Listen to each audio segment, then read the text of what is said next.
이런 것이 있었습니다. 퀴리 부인이 백수가 된 까닭은, 퀴리 부인이 왜 백수가 되었을까요? 그래서 읽어봤더니 내용은 이런 것이었습니다. 한국의 한 과학자가 죽어서 저 세상으로 갔습니다. 그는 이렇게 생각을 했어요. 우리나라가 강대국이 되지 못한 것은 훌륭한 과학자가 없었기 때문이다 라고 생각을 하고 염라대왕한테 부탁을 했어요. 위대한 과학자 5명만 우리 대한민국에 좀 보내주세요.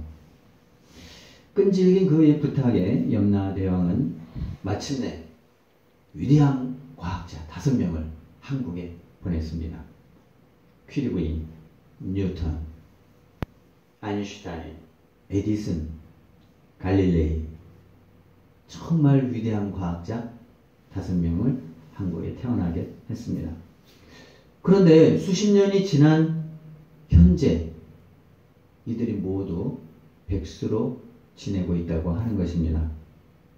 알고 봤더니 에디슨은 이 발명 특허를 내려 했으나 초등학교밖에 나오지 않아가지고 특허 접수가 되지 않아서 백수로 놀고 있고, 아인슈타인은 수학은 잘하는데 다른 과목이 영 아니어서 수능을 봐도 수학 점수 하나 가지고는 좋은 점수를 낼 수가 없기에 대학에 떨어졌습니다.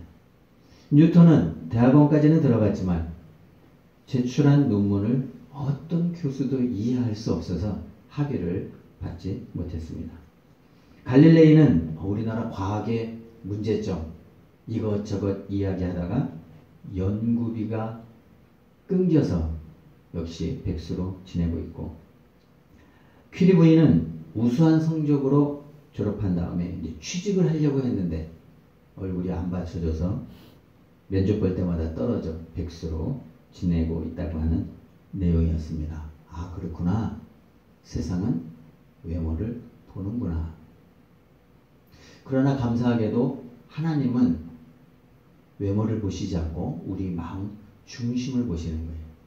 지금 우리가 이렇게 이 자리에 앉아서 하나님을 예배할 때 우리 마음 중심이 어떤 마음으로 하나님을 예배하는지, 내 중심이 여기에 있는지, 예배에 있는지, 하나님의 말씀에 있는지, 하나님의 뜻에 있는지, 하나님 그것을 보신다고 하는 것입니다. 하나님이 외모를 안 보시고 마음 중심을 보신다고 하는 것이 저에게는 큰 은혜가 되었습니다. 여러분도 어떻게 은혜가 되십니까? 은혜가 안 되는 걸로 봐서는 여러분이 좀 외모에 자신이 있어서 이 말씀이 은혜가 안 될지 모르지만 정말 이 말씀은요, 제가 오늘 한 가지 영역에 대해서 소개를 하지만 삶의 모든 영역에 있어서 마찬가지입니다. 제가 조금 있다가 그것들 하나씩 적용을 해드리겠습니다. 진시황의 아버지 여부리는 사람에 대해서 6험론, 그 6가지 경험에 대한 이론을 말하고 있습니다. 얘기해 볼 자는 재능보다는 사람의 됨됨이가 중요하다는 내용입니다. 첫째는 사람이 즐거울 때 그 즐거움에 얼마나 만족하는가. 예를 들어서 선물을 받았어요. 그러면 그 선물로 인해서 고맙고 감사하고 해야지. 이거 어디서 샀냐? 이거 얼마짜리냐? 이게 뭐야 하는 거냐? 이렇게 생각하기보다는 그 선물에 대한 고마움, 정성, 사랑 이런 것을 갖다가 생각하고 기뻐해야 된다고 하는 것이고요. 둘째는 기쁠 때 얼마나 그것을 또 자제할 수 있느냐 하는 것입니다. 우리 아들은 대학에 입학했는데 옆집 아들은 삼수에도 떨어져 있어요. 그럼 굳이 그 집 문을 열고 우리 아들 대학에 붙었다고 말할 이유가 있어요? 없어요? 없잖아요. 아, 그렇구나. 우리가 기쁠 때 그 기쁨을 얼마나 자제하고 이웃을 돌아볼 줄 아는가 하는 것은 매우 중요한 일이고요. 세 번째, 괴로울 때 그 고통을 얼마나 참아내는지. 또 네 번째, 두려울 때 그 두려움을 얼마나 나타내지 않고 할 수 있는지. 다섯 번째는 슬플 때 그 슬픔을 내가 얼마나 이겨내고 삭힐 수 있는지. 여섯 번째는 화가 났을 때, 분노가 치밀었을 때 그것을 얼마나 이겨내는지, 그런 것을 얼마나 개의치 아니하는가에 따라서 사람 됨됨이를 평가했다고 하는 것입니다. 결국 한마디로 요약을 하면 마음을 다스리고 감정을 다스릴 줄 아는 사람이 된 사람이다 하는 것입니다. 6가지 길게 제가 말씀을 드렸지만 너무나 감사한 것은 이 모든 말씀을, 이 모든 이야기를 성경은 단 한 구절로 요약을 하고 있습니다. 모든 지킬 만한 것 중에 더욱 내 마음을 지키라. 생명의 근원이 이에서 남이니라. 마음을 지키는 것은 생명을 지키는 거예요. 마음을 잃어버리는 것은요, 다 잃어버리는 거예요.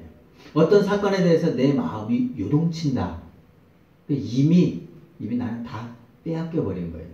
그래서 성경은 하나님의 말씀을 가지고 우리가 일어나야 되는데 그 마음 중심에 하나님의 말씀을 새기고 또한 이 마음 중심이 결국 우리의 모든 삶의 영역을 다 지배한다고 하는 것입니다. 마음을 여러분 꼭 지키시기 바랍니다. 지금 어려움의 때입니다. 어려움의 때에 우리의 마음 중심을 보시는 하나님께 우리의 마음을 드리면 하나님이 선한 결과를 주실 줄로 믿습니다. 특별히 오늘 보면은 하나님께서 사울을 폐하시고 그 다음에 다윗을 선택하는 그 과정에 있는 말씀이에요. 여기에 이 하나님의 역사를 이루기 위해서 심부름꾼은 오늘 본문에 보니까 사무엘이다 하는 것입니다. 이 사무엘이 하나님의 뜻을 받고 이제 이스라엘을 다스릴 왕을 뽑는 아주 중요한 순간에 하나님 말씀하셨어요. 저기 이새라고 하는 사람이 있다. 혹시 들어보셨나요? 이새. 1세 말고 2세, 3세 말고 2세. 기억이 되죠? 자, 이 2세의 아들이 여러 명 있었어요. 그 아들 중에서 이스라엘을 다스릴 사람을 세우겠다는 거예요. 그래서 이제 이 하나님의 뜻을 받들고 사무엘이 이새의 집을 방문을 했어요. 그런데 이상하죠?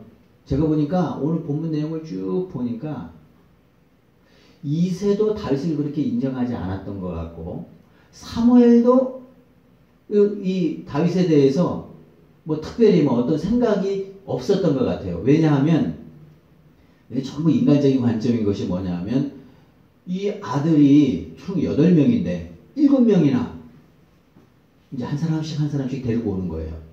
야, 과연 누구를 왕으로 뽑을까? 누구를 왕으로 뽑아서 선택을 해서 내가 기름을 부을까?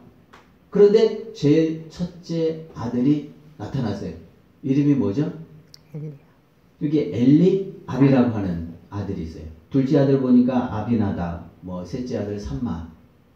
자, 이렇게 많은 아들들 중에서 엘리압을 딱 보는 순간 사무엘이 어떻게 생각을 했어요?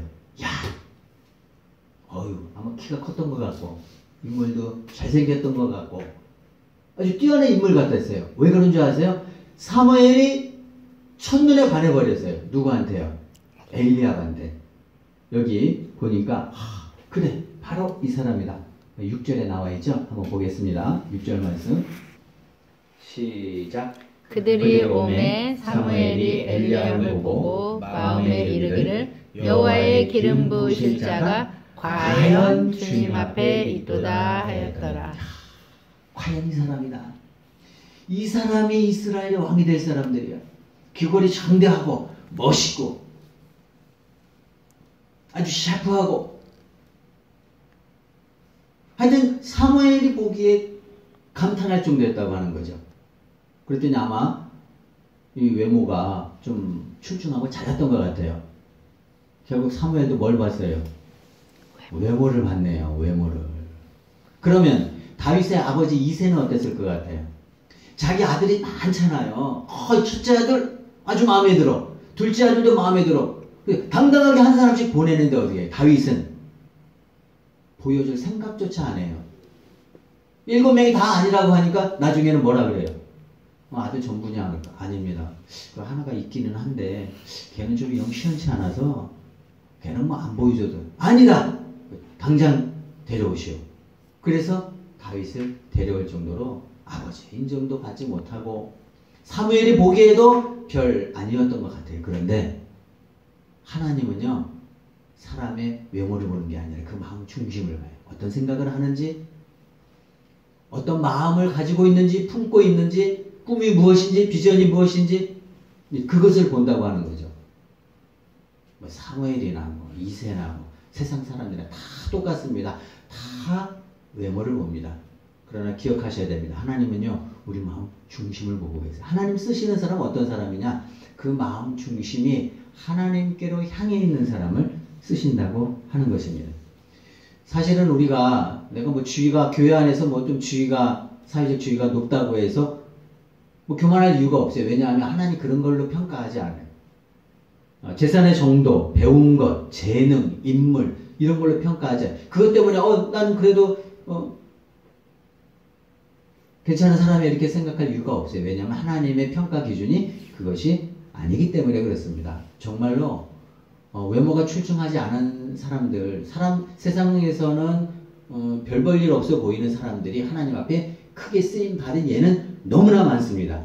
종교개혁자 칼빈도 이게 몸과 얼굴이 아주 빼빼 마르고 그리고 눈에는 항상 진물이 나고, 여러분 잘 아시죠? 이 칼빈이. 뭐 걸어다니는 종합병원이라고 할 정도로 그렇게 외모가 뛰어난 인물이 아니었다고 하는 거죠. 그러나 하나님 그 마음 중심 보십니다. 그리고 사용을 하시는 거죠. 미국 사람들이 제일 존경하는 아브라함 링컨 역시 그렇게 볼품이 없었어요. 몸도 마르고 얼굴도 그렇고, 사람들이 그렇게 별명을 붙였대요. 너무 마르고 초췌하니까 좀 마른 고릴라와 같다, 이렇게 별명을 붙였다고 하는 거예요. 그러니까 외모가 그렇게 뛰어나지 않았어요.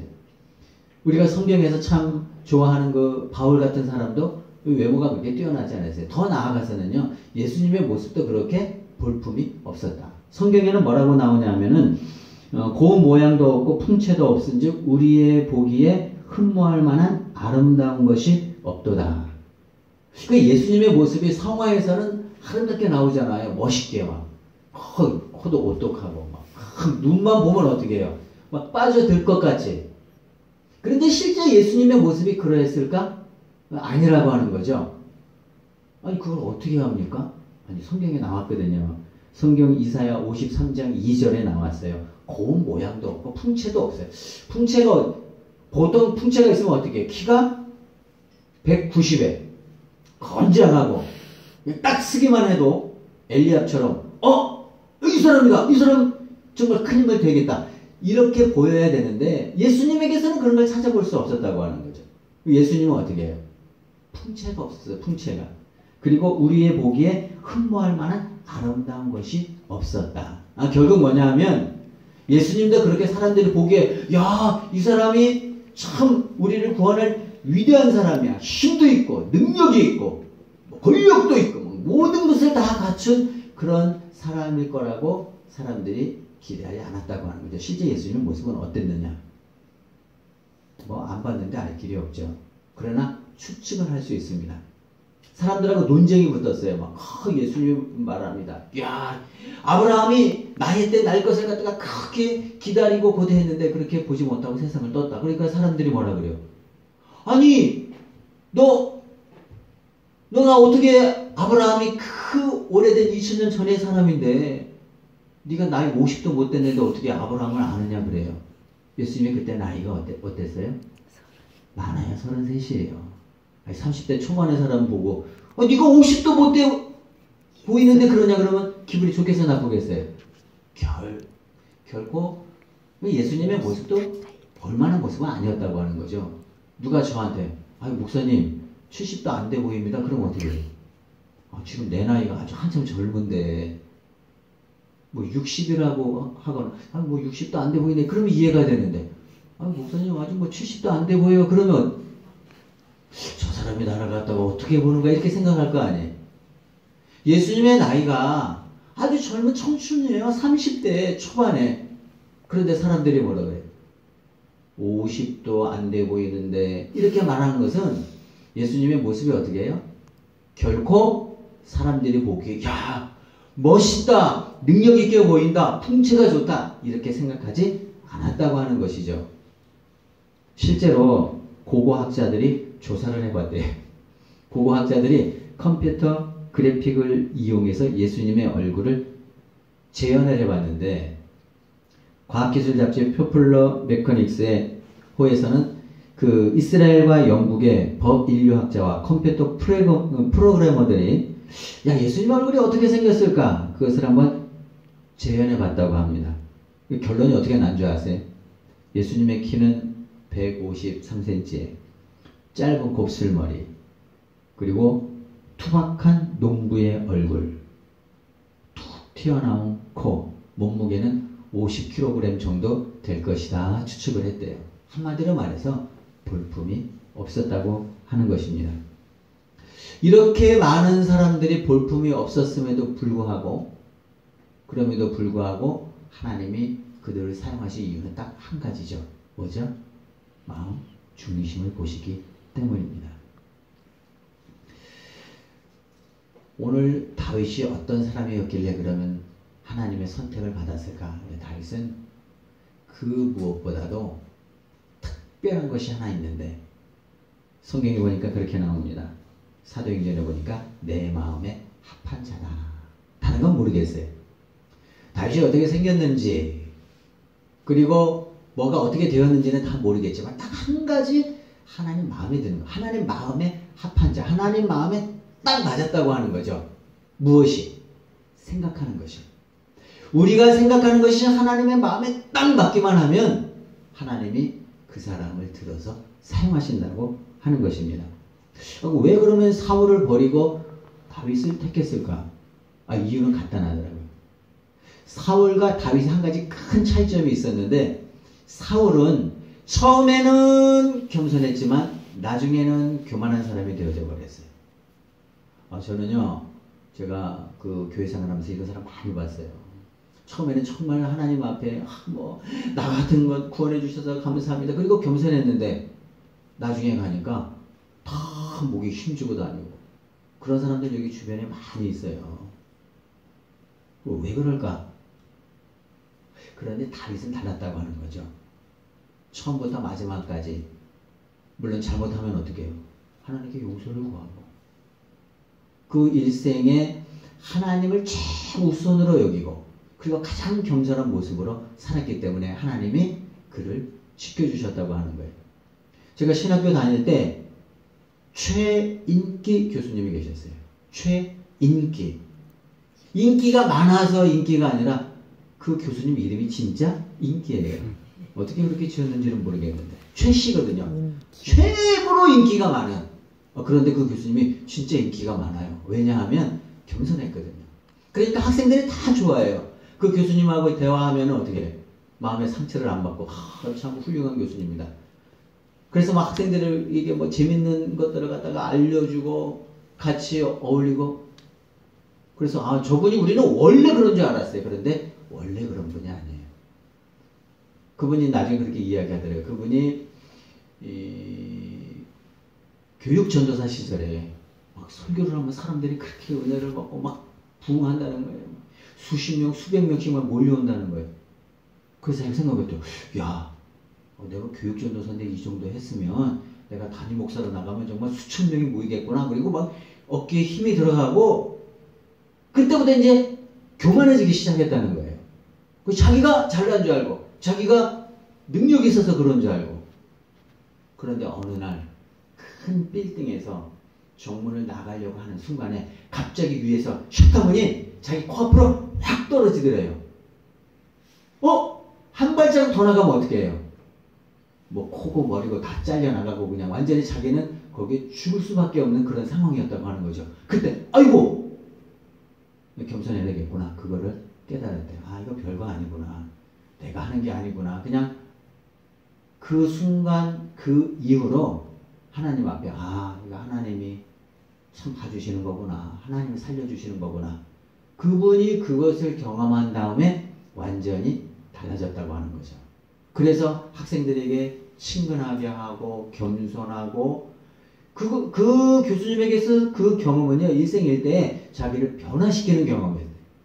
한 발자국만 더 나갔으면은 그는 세상에 있을지 없을지 모르는 사람이 되어 있을 그런 상황에서 하나님이 자기를 구원해 주신 것에 대해서 이제는 어떻게 교만할 수 있겠어요? 그냥 항상 겸손하게 살아야죠. 하나님 지금 이 시간에도 우리 마음 중심을 보세요. 마음 중심으로 하나님께 나아가는 자에게 하나님은 관심을 두세요. 이것이 얼마나 중요한지 아세요? 지금 좀 국가적으로 교회가 전부 이 온라인 예배로 대체하고 있는데, 물론 뭐 온라인 예배 나쁘진 않죠. 그런데 온라인 예배를 드리는 사람도 마음이 다 달라요. 뭐 어쩔 수 없는 것이다, 이렇게 예배를 드릴 수 있지만, 그러나 안타까운 마음으로 드리는 사람도 정말 많을 것입니다. 지난주에 우리가 대한민국에서 첫 번째 온라인 예배가 시작이 됐어요. 우리 대한민국 기독교 역사상 교회에서 예배 드리는 것이 중단된 적이 이번이 처음입니다. 6.25 전쟁 때에도 모여서 예배를 드렸고요. 굉장히, 그런데 이것이 이제 미리 공지된 것이 아니기 때문에 뭐 순복음교회, 온누리교회, 또 뭐죠, 사랑의 교회, 이런 대형 교회들이 지난주 전부 온라인 예배로 바꿨습니다. 그런데 그 연세 드신 분들은 어떻게 해요? 그 소식을 못 들고 갔나 봐요, 예배에. 젊은 사람도 그 소식을 못 들었으면 갔겠죠. 그런데 제가 보도를 보니까 미리 사전에 공지된 것이 아니겠, 지난주는. 그러니까 그런 걸 모르는 사람이 예배를 드리려고 갔어요. 그랬더니 현관은 굳게 잠겨져 있고 예배를 드릴 수 없다는 것을 알고 거기서 사람들이 통곡하면서 눈물을 흘렸대요. 하나님께 예배 드려야 하는데. 그러니까 저 예배당에서 하나님을 예배할 수 없는 것이 너무 안타까워서 사람들이 울었대요. 저는 그 사람들의 마음이 어땠을까? 너무 아름다웠어요. 예배를 드리고 못 드리고가 중요한 것이 아니라 하나님을 예배하는데 예배할 수 없는 것에 대해서 안타까워하는 마음이 있다고 하는 거죠.